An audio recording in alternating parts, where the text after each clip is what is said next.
সারা বাংলাদেশের প্রত্যেকটা উপজেলায় আরো 10টা করে বেড দিয়ে আমরা কিডনি ডায়ালিসিসের ব্যবস্থা করবো, যাতে করে আমাদের কিডনি রোগীদের আর ঢাকা গিয়ে কষ্ট না করতে হয়। স্বাস্থ্য খাতে আপনারা চিন্তাও করতে পারবেন না, আগামী 6 মাসের মধ্যে দেখবেন কি প্রকার কাজ আমরা করেছি। যে মনোহরদীতে 101 শয্যা বিশিষ্ট হাসপাতাল সহ সারা বাংলাদেশের সকল 50 শয্যা হাসপাতালকে আমরা 1 শয্যায় রূপান্তরিত করতে যাচ্ছি। আপনারা শুনে আনন্দিত হবেন। আমরা বলেছিলাম যে আমরা স্বাস্থ্য সেবাকে জনগণের দোরগোড়ায় পৌঁছে দেব।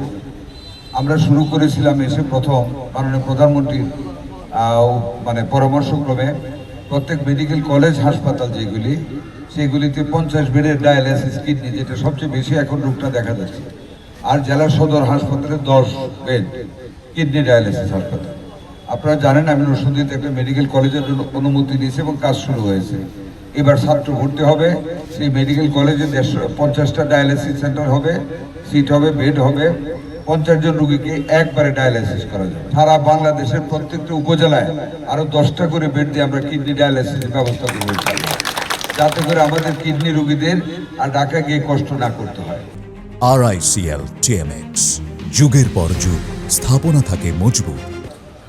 দোয়া করবেন, নরসিংদীতে একটা 1000 বেডের হাসপাতালও করব অত্যাধুনিক চায়না সহযোগিতায়, এবং একটা লেডিস কর্নার 2টা হবে। জানেন এটা নরসিংদী আনতে পারবো না, আমরা 1000 বেডের হাসপাতালটা নরসিংদী একটা করবো ইনশাল্লাহ।